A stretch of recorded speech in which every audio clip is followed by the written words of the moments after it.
Hello, I'm Brian Lawrence with the second fun-filled, action-packed edition of the Selling Bliss podcast slash video.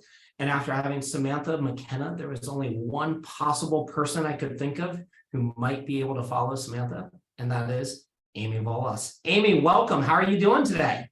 I'm doing well. How are you? Thanks for having me. I mean, if I'm going to follow anybody, it better be Sam. So here we are. Sam. Yeah. My girl.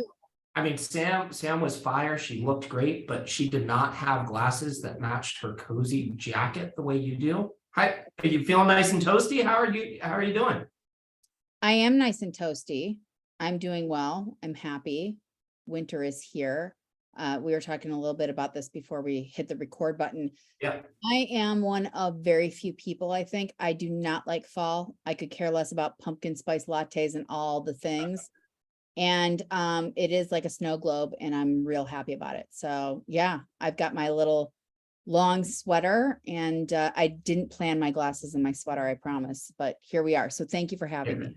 Of course. And so for our millions of listeners who may not know, I mean, you are the founder of Avenue Talent Partners, co-founder of Thursday Night Sales. You've got a new endeavor going, which is Better Together with Amy. Those are just a few of the highlights, but you do a whole lot more. Would you mind sharing just a little bit of your background and how you ended up being who you are today?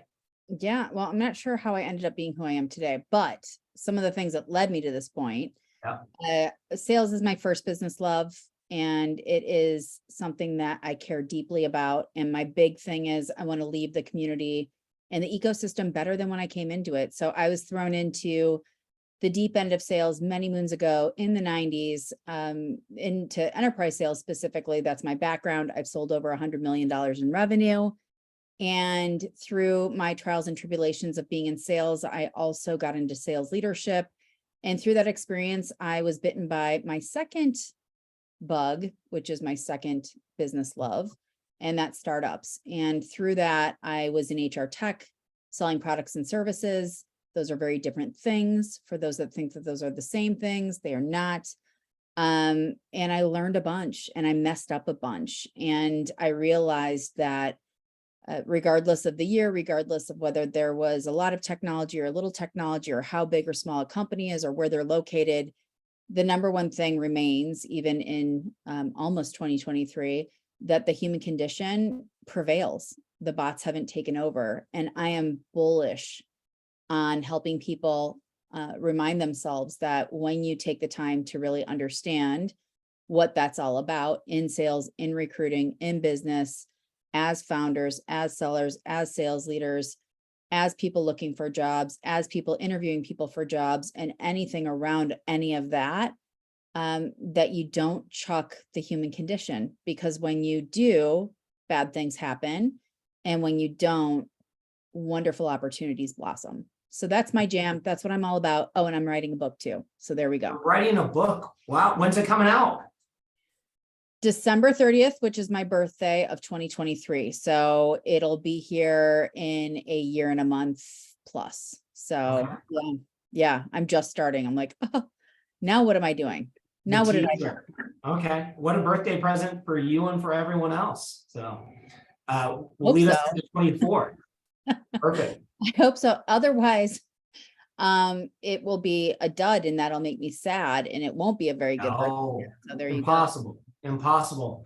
So one of your mantras is that you help SaaS companies hire sales executives without the cringe. And there's a whole lot of cringe in sales these days.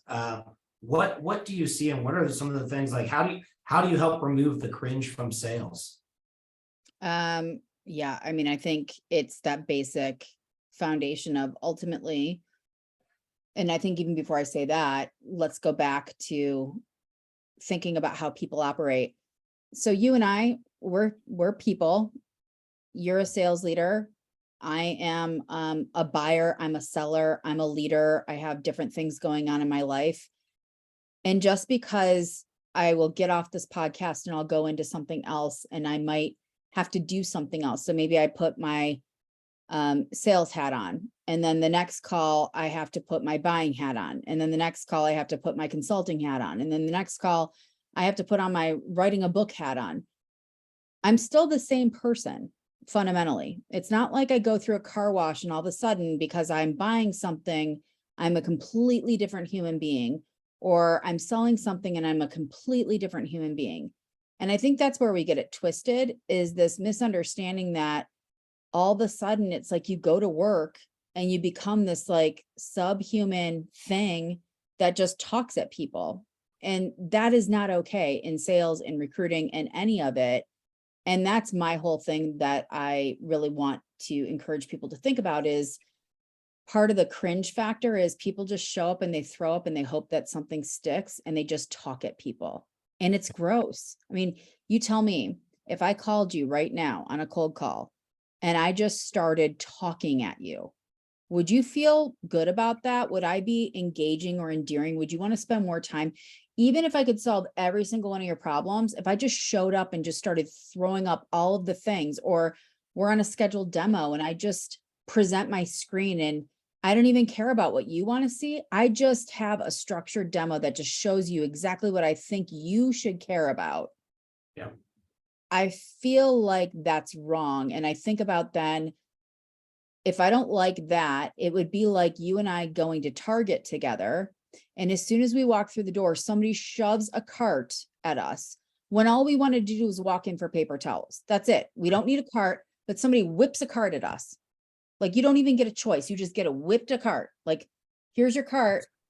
And you're like, I want to just go down the aisle with the paper goods. And they're like, nope, you're going to go down the aisle of women's underwear. And you're going to buy all of the women's underwear. And you're going to buy all the pajamas and all the slippers and all. And you're like, I don't need it. I don't want it. I don't care about it. I don't know. I already stocked up on women's underwear. I'm good. But that's the same thing. Yeah. Right. So maybe you don't care about women's underwear. Maybe you don't need women's underwear. Maybe you're not wearing women's underwear right now. Like 3 minutes in and here we go. Here we are. I told you I liked winter. I know.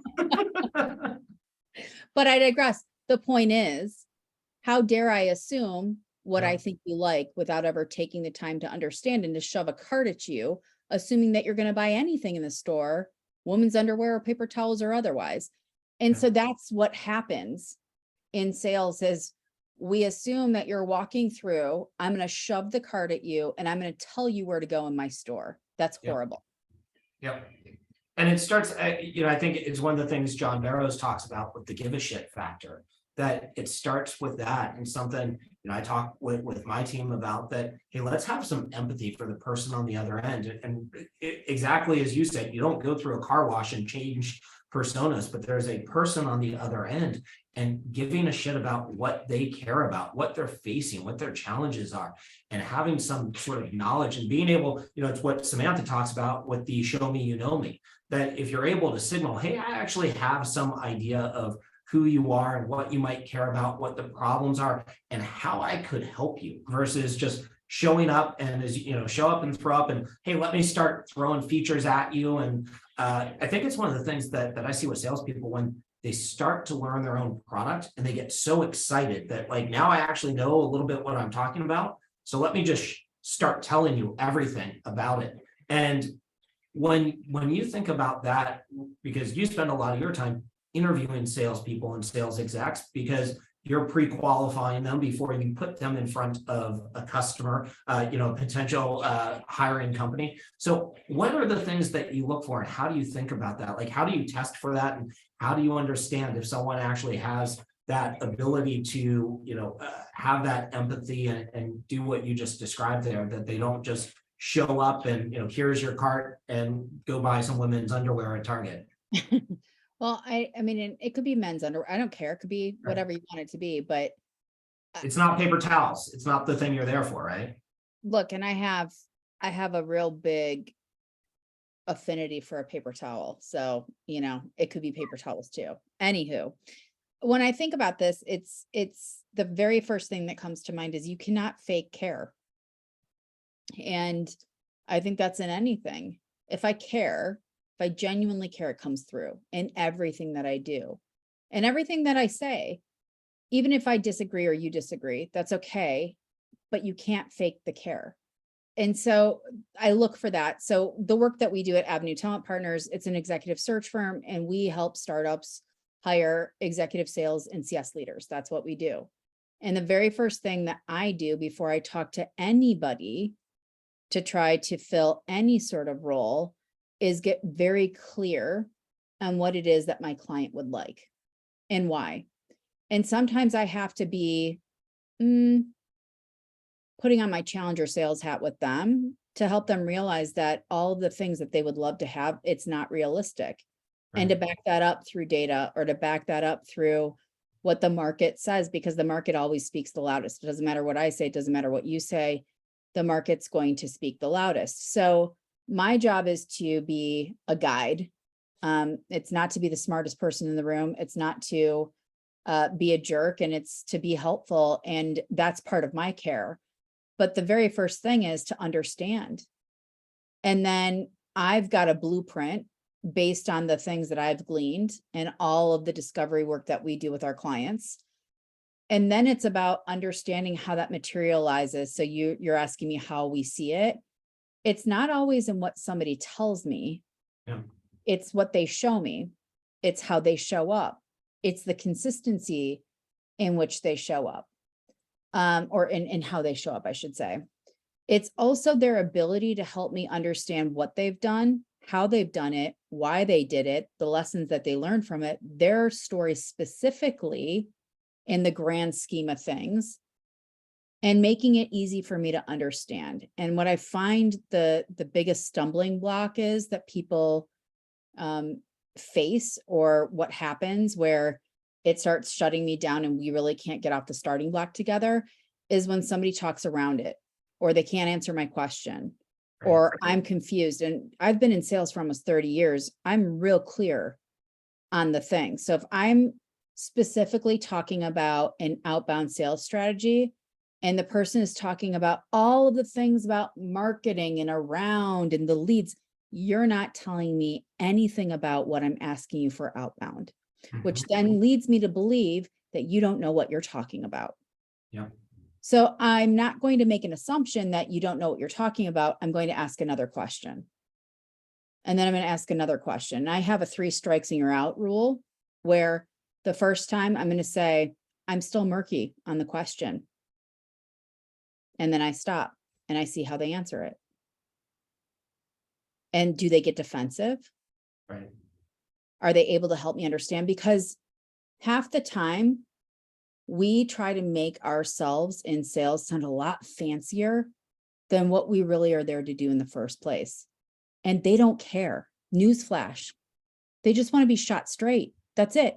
Even if you're dealing, and I have sold over $100 million in revenue in my career. I have dealt at the highest of C-levels before. You don't need to sound like a rocket scientist. They don't care. I mean, you certainly don't go in there like an unprofessional dingbat, but you don't have to go in there with all the vernacular and jargon, and you don't have to sound like a dictionary. What you have to know is what they're going through, why they're going through it, what you can actually do, that you're prepared and you can connect those dots, and you're understanding not just what you saw from the outside looking in, but what the real deal is, because you're there to have a business conversation and you can connect those dots easily. Same thing in an interview. And what I try to tell people is an interview is no different than your biggest sales meeting. The thing that you're selling is yourself. Right. That's the only difference. And for whatever the reason is, or whatever the reasons are, people have a really hard time with that, and they overtalk. And then you're just in this state of, I call it murkiness, where it's like, I don't even know what we're talking about anymore. So You've that's, lost them. Yeah. Yeah. Knowing when to shut up is a key sales skill. And what you described is such a classic sales scenario. And I love that you mentioned the Challenger sale, which is one of my favorite sales books. I've got Matthew Dixon, who co-wrote that. I've got his new book, The Jolt Effect, that's on the bedstand. working my way through that. Got a chance to see him at Dreamforce not too long ago. But in the Challenger sale, I love how you bring that into the discovery process, because I imagine what it lets you do, and I think not enough sales reps do this, is disqualify people and figure out either customers for you or clients that you might potentially place, who's a fit and who's not.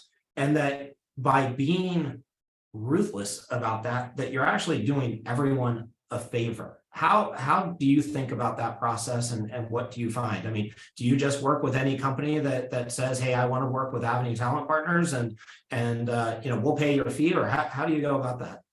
No, I mean, and I think people would be surprised by this. Even in a fluctuating market like today, I say no more than I say yes. Wow.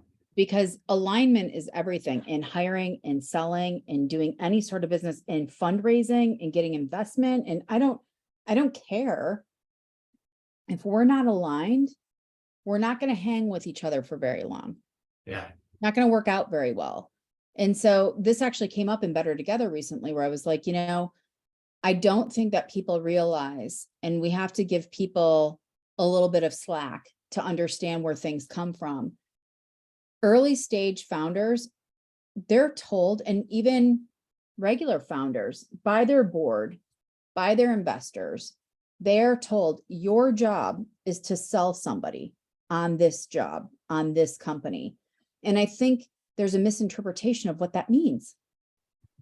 That doesn't mean that you sell them on a bad bag of goods that is never going to happen, or a vision that it's going to take so much to even get to that point, and it's so far down the line that so many things are going to happen between now and then that the reality of it looking like that specifically is never going to happen.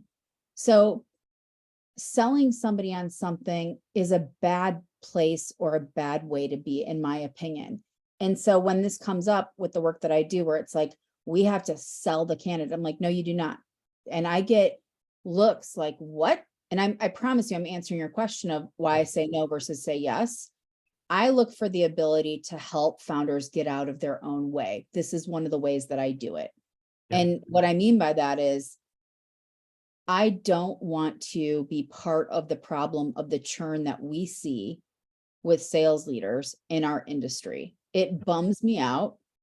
And there's culpability on both sides of the table, on the sales leader side and on the founder side or the startup side. And everyone's got a part of it. So I hold different people accountable for different reasons, but it dawned on me, you're being told to sell. And so it's like this hard sell of what it could be, what we're here for. We're on a rocket ship, blah, blah, blah, blah, blah, blah, blah, blah, blah. And you know what?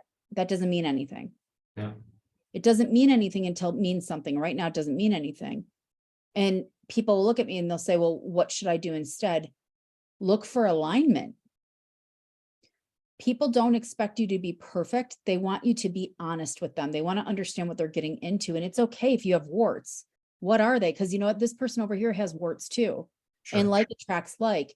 So for me, it's the same thing. I know I'm an acquired taste. I'm super direct.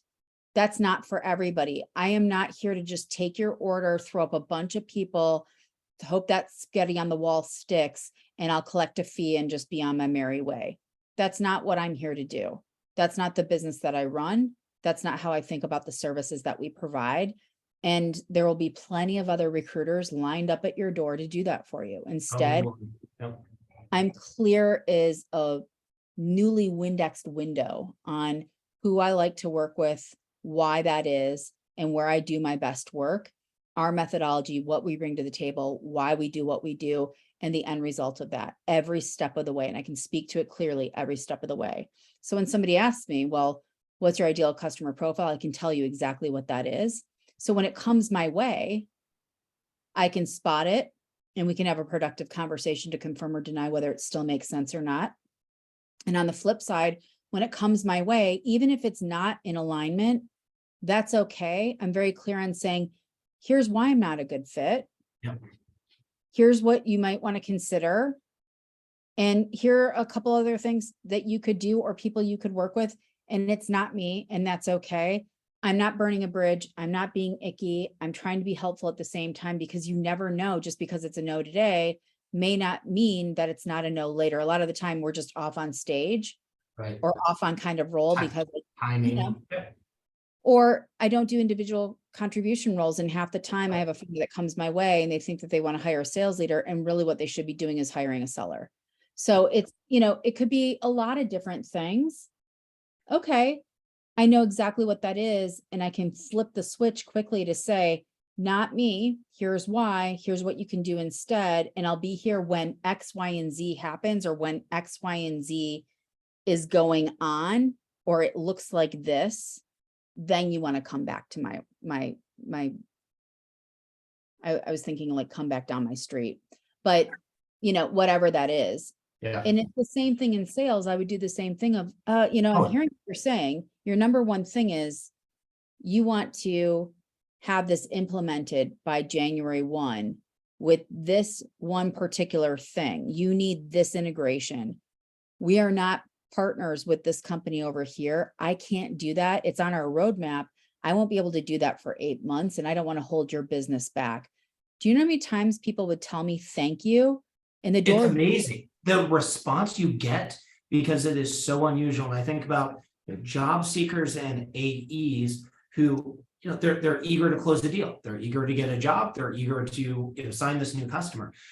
And they sometimes just skirt over these things and they don't take the time to say, hey, is this going to be a good fit? And especially in SaaS sales, the world is so different that this is not the, Siebel, we're going to send you a CD. It's going to cost you $3 million and then good luck. SaaS businesses rely on customers staying with them and, growing net revenue retention. And if you have an unhappy customer, that is so damaging. And the same thing with if you hire someone, and 3 months in, they're like, this job isn't what I expected. That's just a loss for everybody. And it's one of those things I always encourage people when I'm hiring someone. Hey, I want them to talk to the people on my team. I want them to have very candid conversations, and I want them to ask the question of like, hey, what are the worst things about working for Brian or working with Brian? Because there are a few, and I want them to know that, because if they can deal with that coming in, great. But if not, I'd rather know it up front. And I think when you approach people that same way, to share that honesty of like, hey, here's why this might not be a fit. And one of my favorite things to do is when I'm not sure, but I have some flags, putting that out there and giving someone a chance to address that. And they either go, hey, thank you for your honesty. Yeah, it might not be the right time. This might not be the right fit. Or you actually put them in the position of having to convince you, no, here's why I think, I appreciate you flagging that, but here's why I think I am a fit. I think that's so powerful and it's so unusual, but it's one of those things that can really set people apart. I agree. I agree. Let me ask you, one of the things you touched on, I think you are so amazing in that you do so much, and you talked about, legacy and giving back. And maybe you could touch on a little bit of what Thursday Night Sales is, and now your new program, Better Together, because you were just out there. And I think it is so unusual for it, so different than so many recruiters who, every sales exec gets emails from recruiters saying, hey, are you interested in, blind pitch, oh, I've got this great firm, and it's all about the firm and them versus, hey, here's why I think this might be a fit for you. There's no research. And you take such a different approach. And so much of what you're doing is you're putting out content, you're sharing who you are, but you're giving. And what does that translate into for you? But so first, would you share a little of what Thursday Night Sales and Better Together are about? Yeah. So Thursday Night Sales came out of COVID. So when COVID happened, nobody had any answers. We were all locked up raw. And Scott Leese and Justin Walsh, they actually started it, where it was merely a happy hour to try to just hang out with some people during a weird time and blow off some steam. And that caught fire.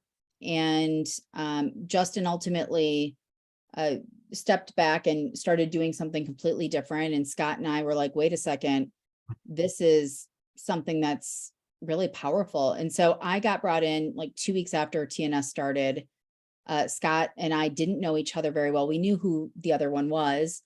He invited me after his podcast. He's like, do you want to step in and be like a backup? I was like, yeah, I'll see what this is all about. And the rest is history. And really, it is an amazing thing where over 2.5 years later, we have anywhere between 150 to 200 plus people that still join us every single week. And it's a blend of like our original gangsters and new people every week. And it is a safe place, so we don't record it. And the questions drive the conversation. And it's really about anything around go-to-market or what life is like in business, in tech, in sales, around sales, in marketing, starting businesses, being part of business, going through layoffs, being in your career, trying to get into sales, trying to thrive in sales, being a sales leader, being a founder, being a marketer, being in CS. Like, these are all things. And it's a place where Scott and I care deeply about creating safety to have real talk and doing that while having some laughs. Sometimes we laugh so hard that we're crying, and sometimes we are going through so much that we're crying. And either way, wherever you are between those two things, it is a beautiful community of people that care deeply about one thing, and it's about getting better together.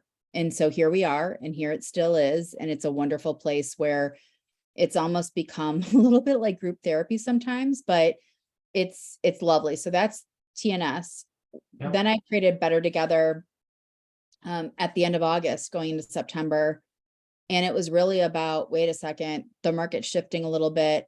I spent my entire sales career in HR tech selling products and services, and I understand how applicant tracking systems work and how companies think when times like this start to happen, or layoffs go on, or it's a crazy market and it's super competitive, or you're at the career crossroads, or you're trying to get into sales, or you're trying to stand out in an interview. And it's really one of those things that it's like, I'm not getting feedback, but I'm not getting the next step. What am I doing wrong?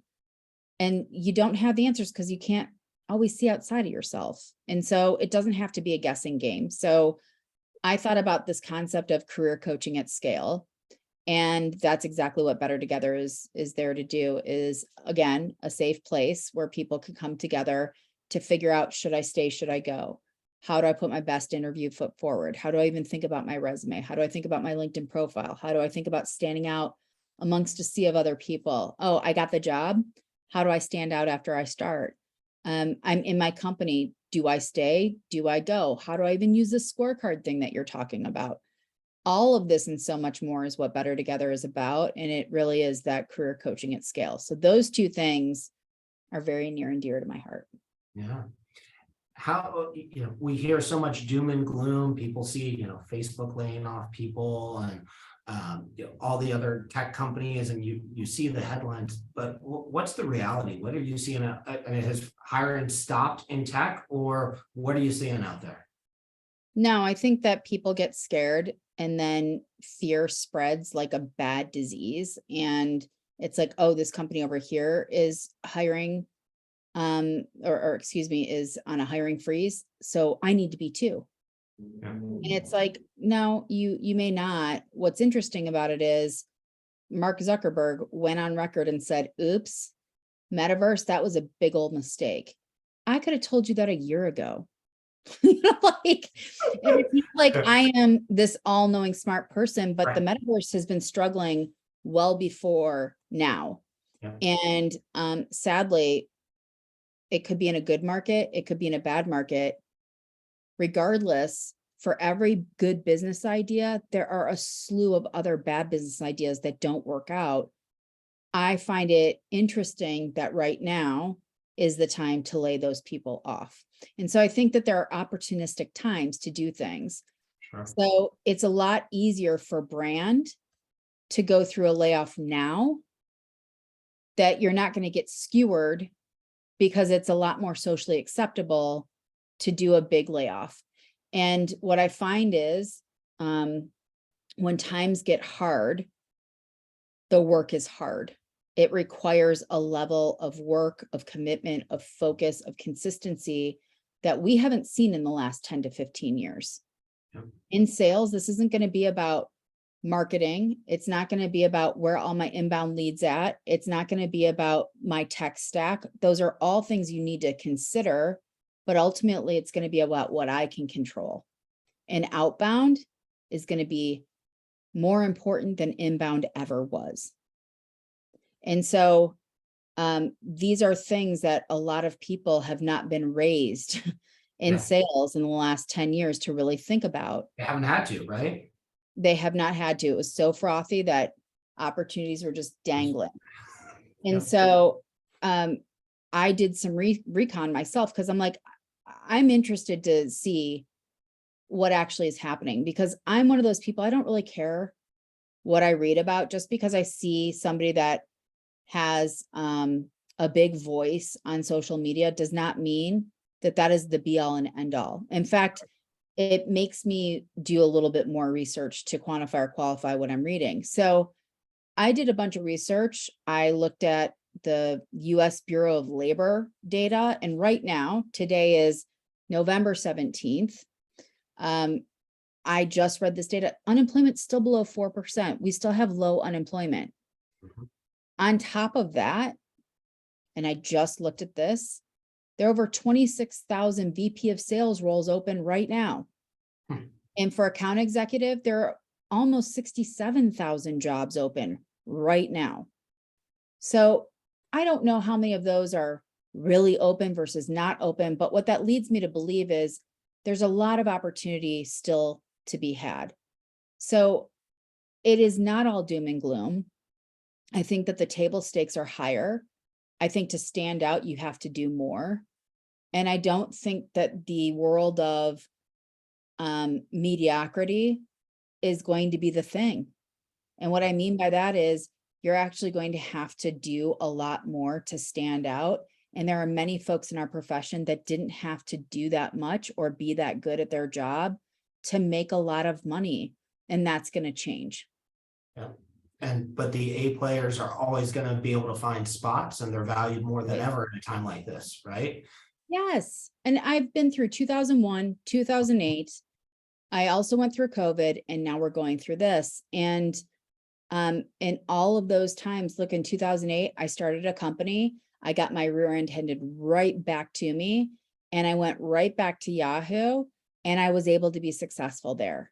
So you know what? There's always an opportunity when you're good at what you do and you're willing to do the work and you can produce results. Always, because the last time I checked, business does not exist without two things: revenue and retention.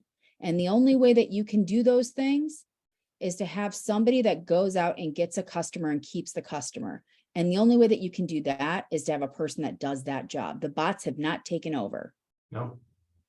And one of the things you touched on, and I think it's going to be a new skill for a lot of salespeople, is outbound. And people have not had to do it. And you are so prolific with Thursday night sales and LinkedIn, and it builds your profile. But how do you think about outbound, and does that help with it? Does that totally replace outbound, or how are you viewing that? Viewing what particular The, part? Tell me again. so you use things like social media. So I imagine that by posting on LinkedIn, that has benefits for you. You get things coming in, but are you still doing outbound for your business, or what does that mix look like? It definitely is a mix. I think when the market was really good, full disclosure, I didn't have to do a lot of outbound, Right. but I still always did it because you know what? I grew up, I was thrown into enterprise sales in 2001 after 9/11 happened, and Right. there was a huge Yep. well, we were calling it a dot-com bubble burst. That's what it was. Yep. So, that was a big recession that sucked to go through. And I was part of a company that we had all of our, 98% of our eggs in one basket. I started out as a technical recruiter there. I loved that company. Some of my dearest friends to this day came from that company.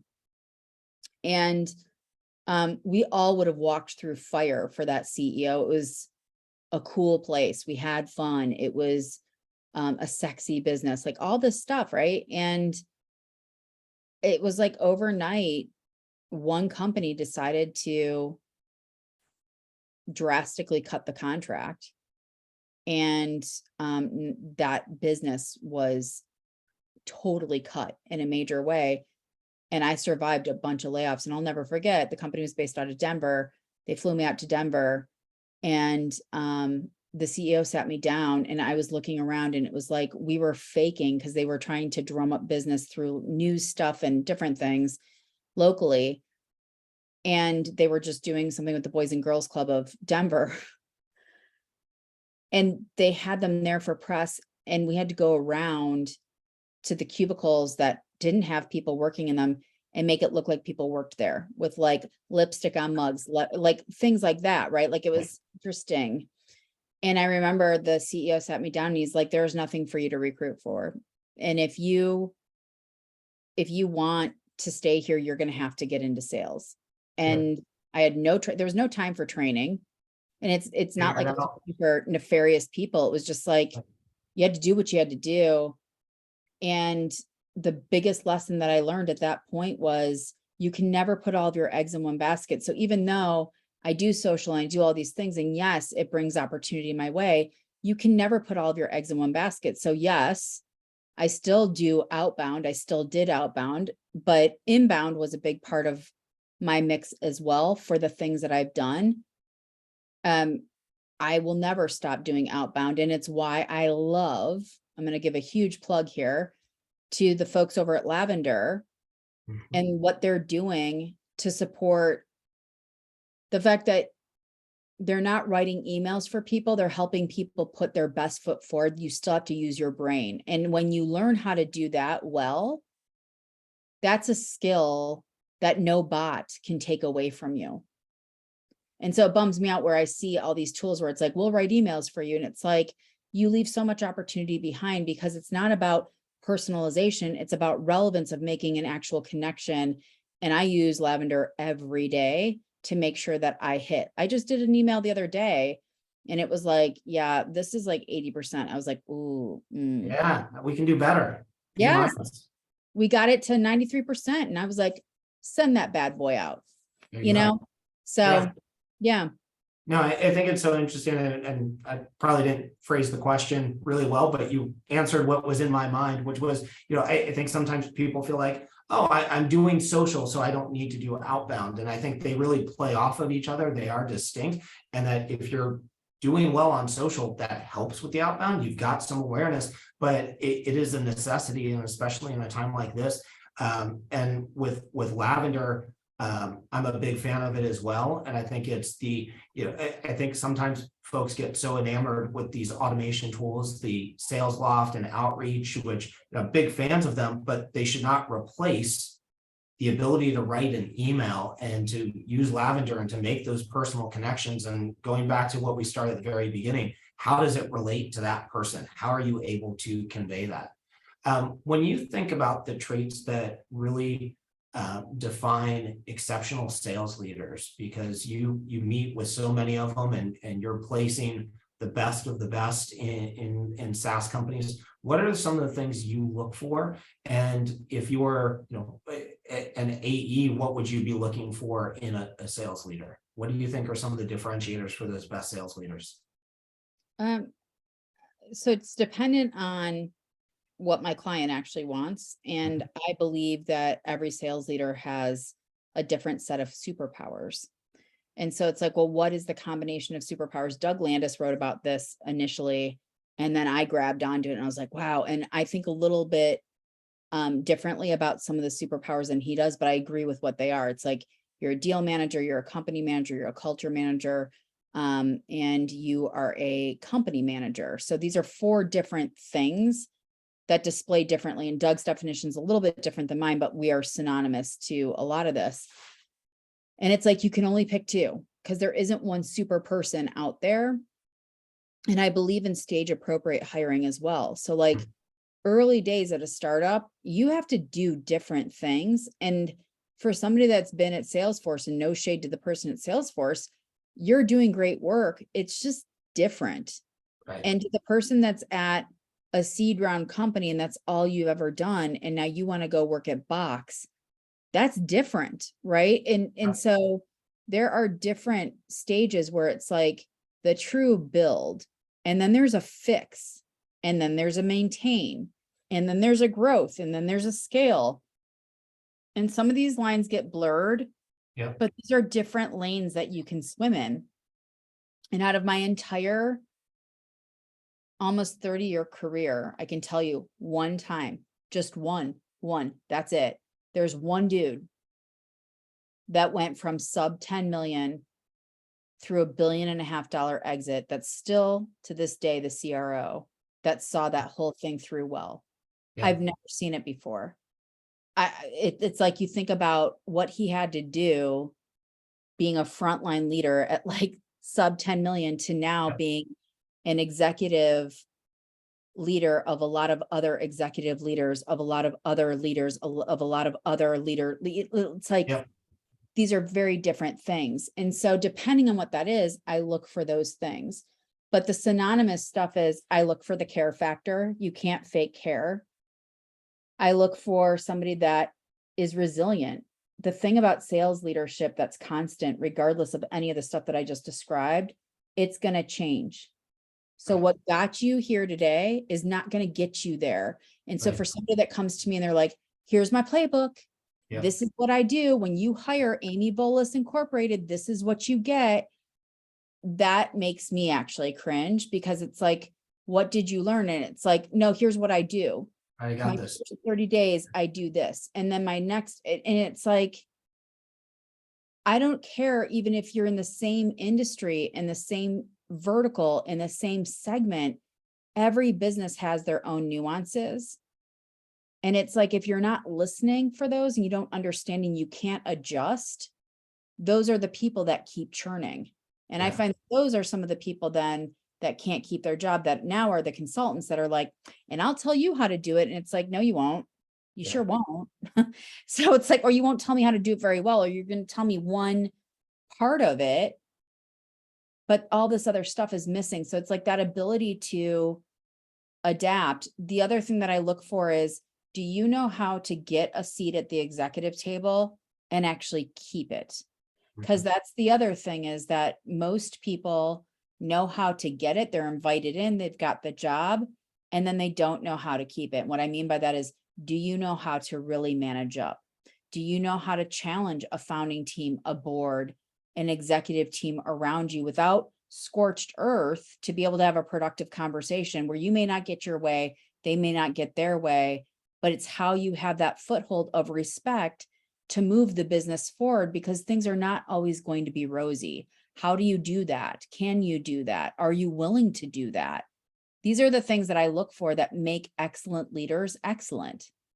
Those are some of the things. There's a whole laundry list of other things. No, but those are some great ones. And, one of the things I measure for myself, like, I started my career at Oracle. I did a stint at Salesforce, but I like early stage. I like building things. And I look at how much of my time is spent in administrative meetings and how much time do I have that I can spend on calls with AEs. And, I spent an hour with 3 of my emerging business AEs yesterday, and I loved it. I was talking to our head of sales enablement and right afterwards, and she's like, I can see how happy you are. Like, that's the sort of thing that I thrive on. I love the ability to do that. And if it reaches a point where I'm not able to do things like that, that's an indicator for me that, like, hey, I don't think, the things that my superpowers might not be a fit anymore. I don't know if, that continues to align. So I think that's one of the big things that, I always try to constantly evaluate as well. So, of course, I saved the most important question for last. Is you're driving along and you're bumping 90s hip hop, what's the first choice? Is it, we talk a little Too Short, we got Dre, we got Pac. Is it an album, or is there just one song, one artist who that some of these folks in the workplace today don't fully appreciate? I think TikTok has brought it back a little bit. Like, they have a little bit more recognition for how great 90s hip hop is, but from the Queen what would you be dropping? What's the one song or one artist? California Love all day long. You can't go wrong. You Mhm. cannot go wrong with Dre and Well, Pac. matchup, like you've got them I mean, both. the whole, yes. You Why got like, choose one when you got Dre and Pac together? yeah, and they're like taking the desert by storm. Like, I mean, it is, The video too. I mean, the video is amazing for that. it's like Mad Max. Yeah, it's like Yes, whole, it's the whole yes.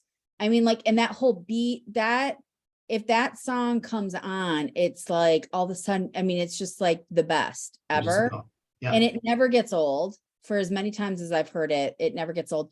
It was either that, but then I was like, it has to be the 90s. And I don't believe that this was the 90s, but Dr. Dre, like, oh, love. And Still Dre, that like ding, ding, ding, like that. When that thing plays, oh. Yes, Yeah. like, and that's why the Super Bowl from this last year slayed it, like literally. That was meant for us. That was meant, that was out. It was, yes. But even if you didn't, even if you're not in my genre or in my generation, there were people older than me, younger than me, that were like jamming, and it was amazing to just see how it all came together. So yes, those would be two initial picks that are on my playlist today. And Absolutely. always will be. Absolutely stellar. I would expect nothing less. Amy, thank you so much. It has been so much fun. California, of course, has love for you. Come back and visit again soon. But I just want to say thank you so much for being here. You're welcome. Thank you for having me. And for anybody that's listening to us, I hope that this was helpful to give folks a different point of view, that the bots have not taken over, y'all. No. Do the work, please. Great ending words. Thank you.